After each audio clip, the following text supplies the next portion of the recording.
Today we're talking about the doom and gloom of the Denver housing market and what they have predicted and where it is now. So is it all doom and gloom for Denver? We're about to find out.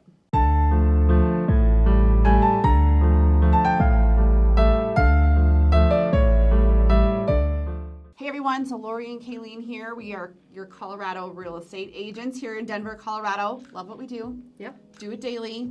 If you're looking to make a move here, reach out. We have 5-star Google reviews. We'd love to help you. Because of our YouTube channel here in Denver and Colorado Springs, we do a ton of real estate and help people relocate to the state of Colorado all the time. So put those numbers in your phone and reach out. So we're going to go reverse back in time a little bit. We are going to look and see what like realtor.com and Zillow forecasted back in November and December of 2023 this year. And see where we're at now. I think it's interesting. Back to the future. So we are going back. Back in time. Back in time. Okay. So realtor.com forecasted that in Denver, home prices were expected to decline. They called it modestly, but to me this was a pretty big number. It is. They said it would decline about 5.1%, and that was according to realtor.com's 2024 housing forecast. Right? So, with that, the sales growth was expected to decrease by 15% as well. So that's interesting. Like that number kind of confused me, but the sales growth to decline. So, okay, I had to slow down that and like try to understand what they were talking about. So, doom and gloom for Denver back in December. Okay. Now we're talking about Zillow.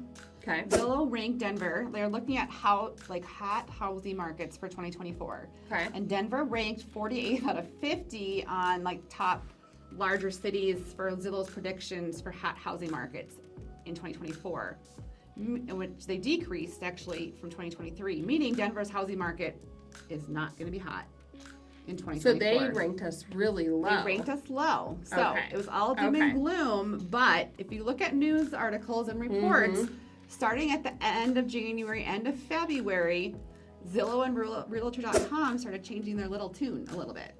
So interesting. Yeah. So Zillow made a recent change, a big change to its home pricing forecast.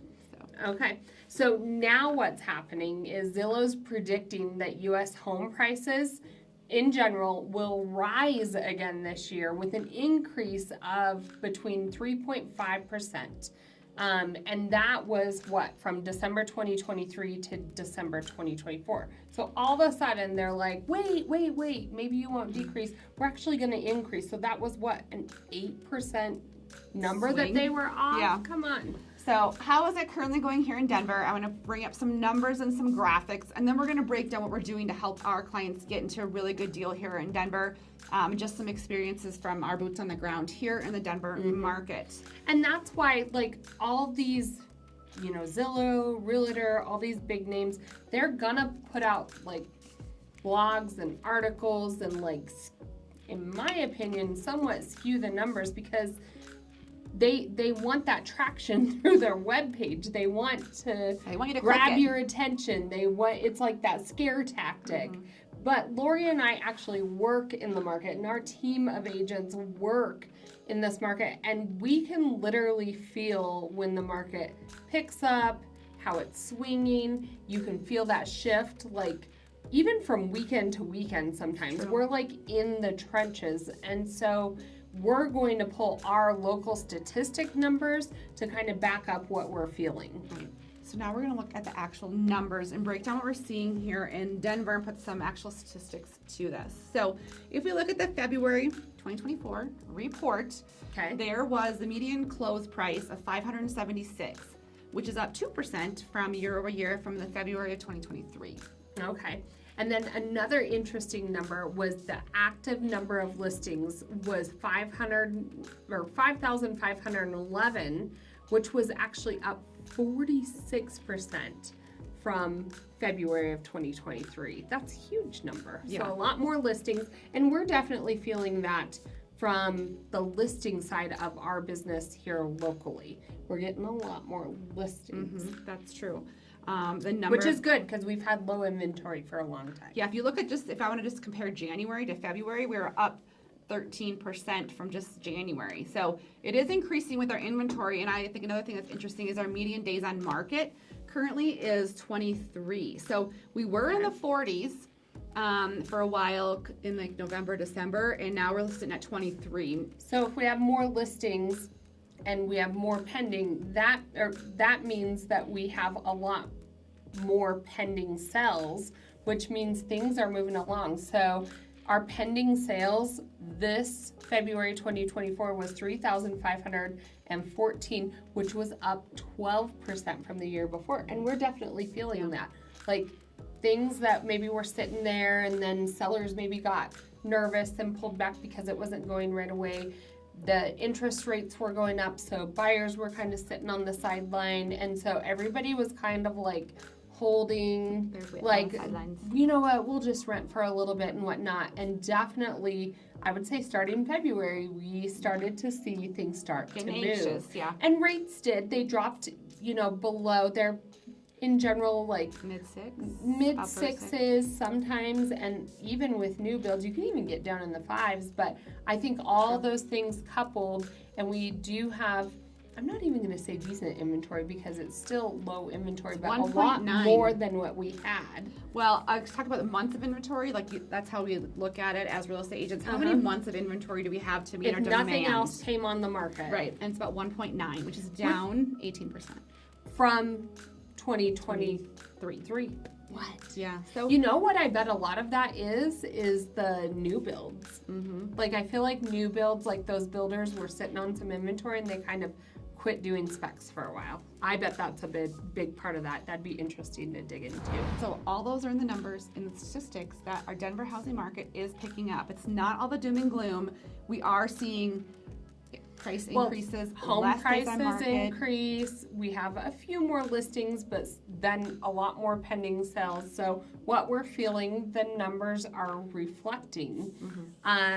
But what we wanted to capitalize on is that there are still some of those houses that if they check these 3 boxes are still going and they're going quickly. And then if they're kind of missing one of those things or, it's off, they're the ones kind of sitting there still. And the homes that check those 3 boxes are usually the homes that our clients are wanting. Because we always say if it's priced right, right? No one wants to pay for an overpriced home. We saw that this weekend. People are like, I feel like this is way overpriced for this. We literally have people sitting and waiting, and when we put numbers to it, we agreed. Yes. So the home's going to sit there. If it is dated, if you have, if it's, people want to walk into a home and feel like it's their home. They want to feel a little wowed. I don't care what the price point is. They want that home ready to move into. Unless you're like an investor, not a lot of people want to do remodel when they move in. And if they do, that home might be sitting there longer. Well, and the third big factor to that is the location of the home. So if it's priced right, if it looks good, it's, updated, and then it's in a great area, those homes are the ones like still even multiple offers in some instances, or they're under contract within a day or 2. Now, if they're missing any of that, like I saw some great homes this weekend, even up to like 1.4 million, but if they're missing one of those things, either they're overpriced, maybe the lot wasn't the best, like there was something funky with it, they're kind of sitting there. Now, if we had, a magic little globe and we knew, we would not be doing these videos. But the real question is, are they going to sit there? Are those buyers or the sellers going to wind up coming down in price? Or like, there's always a solution to selling the home, but maybe not for that price. Or, some of them were even a little bit dated, and so maybe it just needs a little bit of paint. But it'll be interesting to see how this plays out because rates are easing up a little. People are getting anxious, like a lot of those buyers that really some of them got priced out when the rates were up in the 8s, or who wanted to lock in on a home when you're paying 8% interest. But a lot of those buyers that were kind of on the sideline are now coming back into the playing field. And then we have a lot of people that are also, you know, in a couple of years, they've made good equity and they're ready to sell and move on or trade up, or there's a lot of movement on the listing side as well. Right. So what are we doing to get you guys here into Denver? You're wanting to move to Denver this year, to get you in budget and a great deal that's going to be a good solid investment for your family. So we're talking our game plan. We're going to talk to you about 3 specific things. We actually did this last weekend. I was like, we did all these last weekend. Let's just talk about them. Mm-hmm. So number 1 is we call it the waiting game. And that's... So we have 3 things in our game plan. Our little back pocket. And the first one is the waiting game. And I was like, what do you mean by this? So that was with our client that you showed most houses to this weekend. It's you have to be okay to walk away, and they knew exactly what neighborhood they wanted to live in by the end of their time here, right? Because they were like, is this the only place? And I was like, well, let me show you a couple that I would put up here. And then I was hearing they want an X amount of commute, and in the home they only wanted certain years or newer, and all these things. Like, that's what you rely for us on. And so I was like, well, let's go check it out over here. Let's check it out over here. And at the end of the day, after 2 days shopping around, we narrowed in on 1 to 2 areas, actually 3. There's 3 options that I'm gonna hone in on. But what was on the market wasn't really good fits for them, so we're just waiting. And they are priced high. And that's the thing. Any of them, they were priced high. It wasn't completely updated, or maybe the lot wasn't quite right for what these particular clients needed.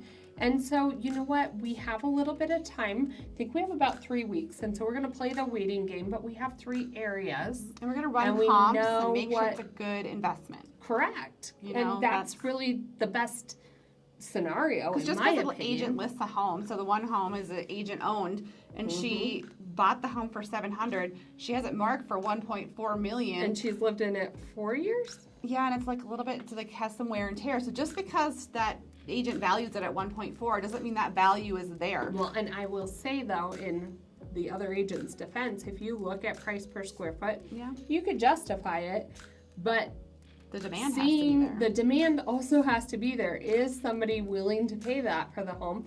And I believe that she's still priced a little high. So we're waiting. We're doing the waiting game, getting our client into a good financial investment. Another thing that we do is called the new build, or maybe incentive or interest rate factor. So we have a client who was in a rental here in Denver. They really wanted they wanted a low interest rate, so we looked at assumable loans for a while. Yeah. But they knew, which is part of this whole like budgeting thing we just did a video on, so go back and look at that one. But they knew exactly what they wanted and were comfortable having their payment around. Well, and that really was, I didn't know until we were out showing houses, like you never know what factor is going to weigh the highest. And for them, they were willing to give a little in the home or the area or whatnot to really have that comfortable budget, because in their scenario, they want to be able to start a family, and for that budget, they wanted to rely only on one income. And so that really weighed the most. And so we found them a really good fit home, and we went through some existing homes.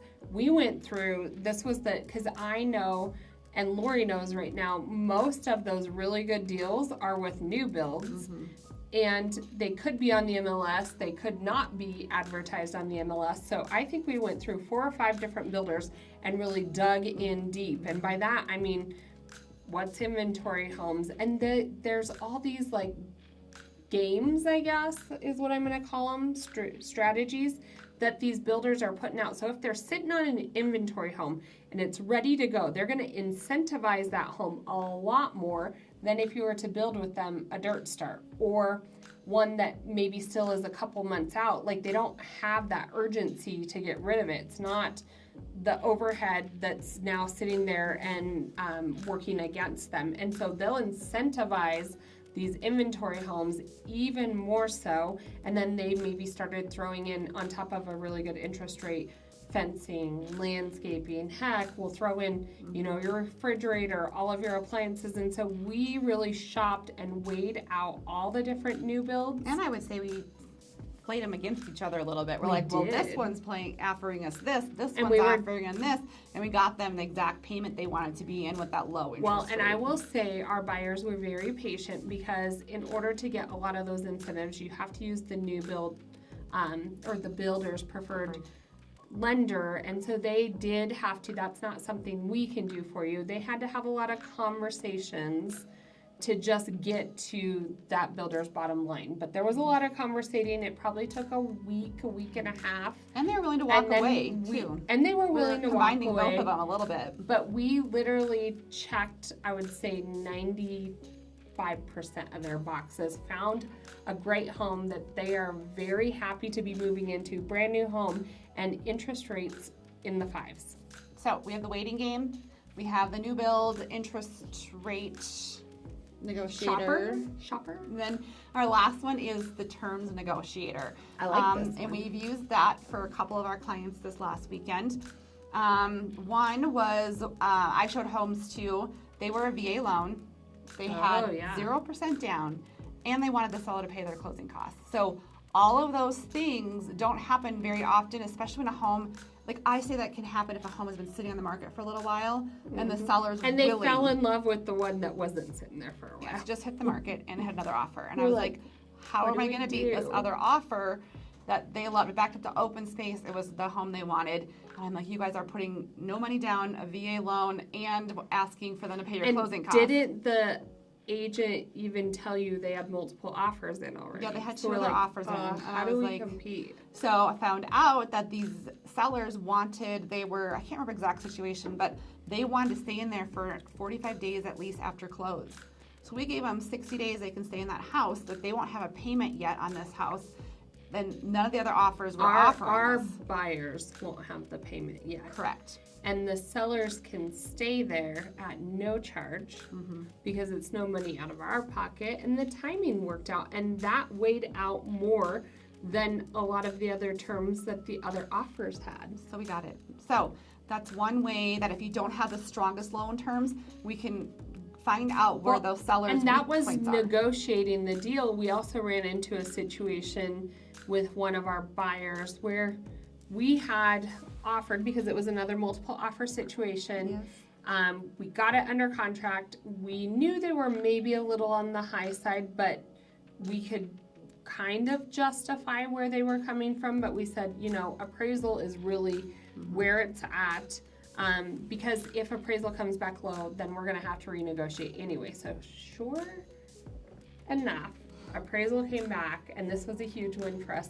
But the seller wound up having to come down, what was it, $26,000. Appraisal was actually deficient $30,000. We gave them a little just because The agent wanted to split it, and the agent did do his job. the agent never did his He job. never presented comparables, which is the whole of the real estate thing. He was just lazy and didn't do it. But so great it paid for off. our buyers. Yeah. And that's really, when you hire a real estate agent, it's our job to do what's best for you as our client, whether that's on the buyer's side or the seller's side. And I would say that's where we really excel, because we understand our contracts and we know how the Colorado real estate contract works. And I will say it takes a little bit of you being comfortable in our negotiation skills, but I think we're good about communicating and laying out what comes next. And then if this happens, we go here. If this happens and we need to go over here, we lay it out. It's kind of like a blueprint and a game plan, because not every transaction is even remotely the same. And I would say, they're never the same. And I would say on average, we probably save our clients at least $30,000 when you talk about inspections, appraisals, offer price, renegotiation. Coming in, even with the new builds or existing, every time we close a transaction, I'm like, oh, we saved them Or probably even on the over list side. $30,000 to $40,000. Now, that's from the buyer side, and on the list side, we've done the same thing because we actually show up for appraisal, and we have our list of upgrades, and there's different things we can do on the listing side to get you most for your I always say people money. want to walk into the home and they want to feel like it's a home, not a house, but a home. And so when we list But without seeing your houses, pictures. yeah, when we list houses, we want that to feel like a home. So we take the time to stage and create a home for people. So Yeah. if you are thinking of making the move to Denver, we'd absolutely love to help you. We do it daily. We're good at what we do, getting you guys some good equity. So I know the Denver market can be scary. It's not all doom and gloom. We can get you into a great house for you and your family here in the Denver area. So put those numbers in your phone and reach out.